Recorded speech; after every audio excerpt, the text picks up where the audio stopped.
নমস্কার বন্ধুরা, সবাই কেমন আছেন? আমি সঙ্ঘমিত্রা শাহ আর আপনারা দেখছেন আদ্রিস মাসালা কিচেন। আজকে আমি আপনাদের সামনে রান্না করে দেখাবো ওলের একটা রেসিপি। এর জন্য আমরা নিয়ে নিয়েছি ওলটাকে আমরা ভালোভাবে ধুয়ে তারপরে ডুমো ডুমো করে কাটবো।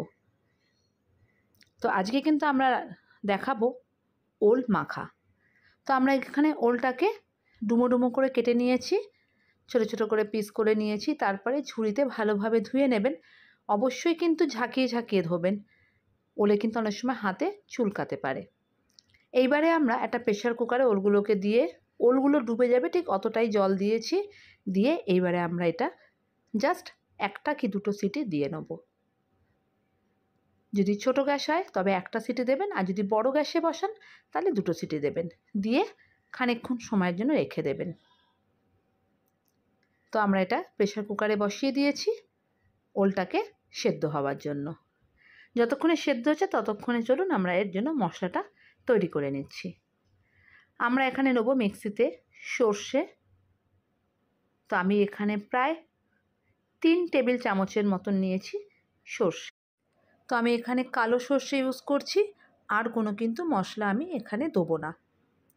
তো এই সর্ষেটা কিন্তু যখন মিক্সিতে আপনি ঘোরাবেন তখন কিন্তু অবশ্যই এর মধ্যে একটু নুন আর একটু হলুদ দিয়ে ঘোরাবেন, আর শুকনো অবস্থায়। তাহলে কি হবে না, সর্ষেটা খুব ভালো একটা পেস্ট তৈরি হবে, নইলে কিন্তু এর খোসাটা দানা দানা অবস্থায় থেকে যাবে। তো আমি এর মধ্যে নুন দিয়ে দিয়েছি, আর দিচ্ছি সামান্য একটু হলুদ দিয়ে এইবারে আমরা এটাকে শুকনো অবস্থাতেই, মানে জল ছাড়া আমরা এটাকে মিক্সিটা ঘুরিয়ে নেব। জাস্ট 1 মিনিটের মতন ঘোরালেই একটা ডাস্ট তৈরি হবে।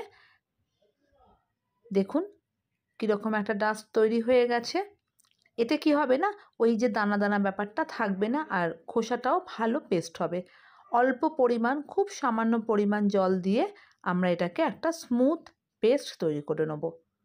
তো আমি অল্প পরিমাণে জল দিয়েছি। তো আমি সামান্য জল দিয়ে একটা সুন্দর পেস্ট বানিয়ে নিচ্ছি। তো দেখুন আমাদের কিন্তু সর্ষেটা একদম বাটা হয়ে গেছে, আর কোনো দানা নেই, একটা স্মুথ পেস্ট হয়েছে। এর খোসাটাও কিন্তু একদম মিশে গেছে। তো আপনারা কিন্তু যখনই সর্ষে বাটবেন চেষ্টা করবেন এইভাবেই বাটতে। তো আমাদের কিন্তু দেখুন প্রেসারে সিটি এসে গেছে। আমি যেহেতু ছোট গ্যাসে দিয়েছি একটা সিটি দিয়েই বন্ধ করে নিলাম। তো ওই ভাপটা থাকাকালীনই মোটামুটি 10-20 মিনিট রেখে দেবো, তারপরে খুলবো। তাহলে কি হবে না, ওলটা খুব ভালো সেদ্ধ হবে। এইবারে আমরা একটা ছাঁকনির মধ্যে এটাকে ঢেলে এর জলটাকে ঝরিয়ে নেব, যাতে একটুও জল না থাকে। তো আমরা ছাঁকনিতে এটাকে ঢেলে দিলাম, দিয়ে ভালো করে এটা জলটা ঝরিয়ে নেব। খানিকক্ষণ সময় কিন্তু একটু রাখবেন, কারণ যেহেতু একটুখানি লোদা লোদা টাইপের হয়, মানে একটু লোদ লোদ টাইপের হয়, জলটা ঝরতে কিন্তু একটু সময় নেবে। তো মোটামুটি মিনিট 5-10 একটু রেখে দেবেন, তাহলে জলটা ভালোভাবে ঝরে যাবে। এইবারে আমরা এই এক্সেস জলটাকে ফেলে দেবো, দিয়ে এইবারে আমরা ওলটাকে একটা বাটির মধ্যে নিয়ে এটাকে মেখে নেব। তো এই ওল মাখা তৈরি করতে কিন্তু খুবই অল্প সময় লাগে, আর খেতে কিন্তু দারুণ লাগে। বিশেষ করে ভাতের সাথে তো দারুণ, কারণ সব সময় মশলা দিয়ে ওই তৈরি করতে সময়ও লাগে, আর অনেক সময় আমাদের হাতে সময় কম থাকে। কিন্তু সময় কম লাগুক আর বেশি লাগুক, ওলটা খেতে কিন্তু এইভাবে যদি আপনারা তৈরি করেন দারুণ লাগবে, এবং খুব অল্প সময় আপনারা তৈরি করে ফেলতে পারবেন ওলের এই রেসিপিটা। তো আমি একটা ম্যাশার দিয়ে, যেহেতু গরম তাই একটা ম্যাশার দিয়ে আমি একটু ম্যাশ করে নিলাম জিনিসটাকে, যাতে কোনো দানা না থাকে। আপনারা চাইলে কোনো হাতার পেছন দিকটাকে দিয়েও এটাকে করতে পারেন। আমাদের ওলটা ম্যাশ করা হয়ে গেছে। এইবারে আমরা এটার মধ্যে একে একে সব মশলা দেবো। সব মশলা বলতে কিন্তু এই সর্ষেটাই পড়বে, আর এর জন্য নিয়েছি আমরা লেবু। পাতিলেবুটাও দেবো, কারণ ওল মানে কচু টাইপের জিনিসকে, যে কোনো জিনিসে কিন্তু একটু গলা ধরার ব্যাপার থাকে, তাই আমরা এখানে পাতিলেবু ইউজ করছি। আর করছি কাঁচা লঙ্কা। কাঁচা লঙ্কাটা কিন্তু আমি পেস্ট করে নেবো না, তার কারণ কাঁচা লঙ্কাটা কিন্তু ডোলে মাখলে যে একটা সেন্ট, একটা টেস্ট, সেটা কিন্তু পেস্ট দিলে আসবে না। তাই জন্য কিন্তু আপনারা চেষ্টা করবেন এই রকম মাখা আইটেমে কাঁচা লঙ্কাগুলোকে ডলে মানে হাতের সাহায্যে ডলে মেখে খেতে। আর কারোর যদি প্রবলেম থাকে হাতে ঝালের ব্যাপার, তাহলে তারা মিক্সিতে পেস্ট করে নিতে পারেন। তো আমি কথা বলতে বলতে সর্ষেটা দিয়ে দিলাম, দিয়ে দিচ্ছি এখানে 4টে মতন লঙ্কা। ঝালের পরিমাণটা কিন্তু আপনাদের ওপর, যেহেতু এখানে সর্ষেরও একটা ঝাঁজ থাকে, কাঁচা সর্ষের তেল দেবো তারও একটা ঝাঁজ, সেই জন্য কিন্তু আমি লঙ্কাটা এখানে 4টে দিয়েছি। আপনারা যদি চান আরও একটু ঝালের পরিমাণটা বাড়াতে পারেন। এইবারে কাঁচা লঙ্কাটাকে ভালো করে হাতের সাহায্যে ডলে নিচ্ছি। তবে পরেও কিন্তু আমি 2টো লঙ্কা দেবো। ওই যে কোনো মাখাতে কাঁচা লঙ্কার একটা স্মেল যদি কারোর লাগে একটু ডলে খাবে, সেই জন্য। তো আমি এখানে লঙ্কাটাকে ভালো করে ডলে নিচ্ছি হাতের সাহায্যে। এইবারে আমরা সর্ষেটাও দিয়ে দিয়েছি, খুব ভালো করে মেখে নেব।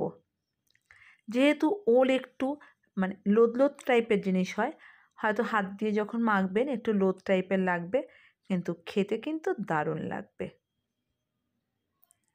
তো আমাদের ওল মাখা প্রায় কমপ্লিট। এইবারে আমরা এর মধ্যে দেবো সর্ষের তেল। এই রান্নার কিন্তু এটা একদম মানে খুবই প্রয়োজনীয় জিনিস। এই সর্ষের তেল ছাড়া একদমই হবে না। ভর্তা বলুন, মাখা বলুন, তাতে কিন্তু সর্ষের তেলটা মাস্ট। সাদা তেল দিলে কিন্তু একদমই ভালো লাগবে না। দিয়ে দিলাম নুন। আমরা কিন্তু সর্ষে বাটার সময় নুন দিয়েছিলাম, তাই জন্য কিন্তু নুনের পরিমাণটা আপনারা বুঝে দেবেন। আর দিচ্ছি একটা পাতিলেবুর প্রায় 1/3 ভাগ পাতিলেবুর রসটা দিয়ে দিলাম। এবারে এটাকে আর দেব খুব সামান্য একটু মিষ্টি, এটা কিন্তু অপশনাল। তবে যে কোনো রান্নায় একটু মিষ্টি দিলে টেস্টটা বাড়ে। আমি কিন্তু পুরো চিনিটাও দিলাম না, মানে 1/2 চামচেরও কম মিষ্টি দিয়েছি। এইবারে আমরা একটা চামচের সাহায্যে ভালো করে মেখে নেব। ব্যাস, আমাদের কিন্তু তৈরি হয়ে গেল ওল মাখা। দেখেই কিন্তু খেতে ইচ্ছা করছে, তাই না? আমার মতন কি এরকম ওল মাখা আপনারাও কি বাড়িতে তৈরি করেন? আমাকে কিন্তু জানাবেন অবশ্যই। আর আমার এই ওল মাখা রেসিপিটা আপনারা বাড়িতে চেষ্টা করবেন তৈরি করার। যদি ভালো লেগে থাকে আমার এই চ্যানেলটি সাবস্ক্রাইব করবেন, শেয়ার করবেন, আর পাশে থাকা বেল আইকনটা কিন্তু অবশ্যই প্রেস করবেন, যদি বেল আইকনটা প্রেস না করে থাকেন এখনও। তো আমাদের কিন্তু তৈরি হয়ে গেছে ওল মাখা, একদম পরিবেশন করার জন্য। খুব চটজলদি হয়ে যায় আর খেতেও অসাধারণ লাগে। আমি কিন্তু আবারও একটু নুন দিচ্ছি, কারণ এর মধ্যে আমি টেস্ট করে দেখলাম আর একটু নুনের প্রয়োজন আছে, তাই আমি একটু নুনটা দিয়ে দিলাম। দিয়ে এবারে ভালো করে মেখে নিচ্ছি। তো বন্ধুরা, কার কীরকম লাগলো জানাতে কিন্তু ভুল করবেন না আমাকে কমেন্টসে লিখে। আর আমাদের কিন্তু এই ওল মাখা, অনেক রকমের ওল মাখা খেয়েছেন, এইভাবে একবার ওল মাখাটা তৈরি করে দেখুন, খুবই ভালো লাগবে খেতে। তো আমাদের ওল মাখা একদম তৈরি হয়ে গেছে পরিবেশন করার জন্য। যখন পরিবেশন করব তখন কিন্তু এর মধ্যে আরও 2টো কাঁচা লঙ্কা একটু চিড়ে, একটা দিয়ে দিলাম একটু সাজানোর জন্য, আর একটা ভেঙে দেবো, কারণ যখন প্রয়োজন হবে ঝাল যদি লাগে একটু মেখে খেতে পারবেন।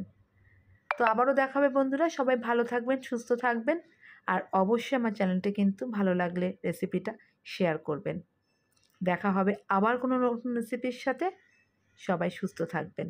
নমস্কার।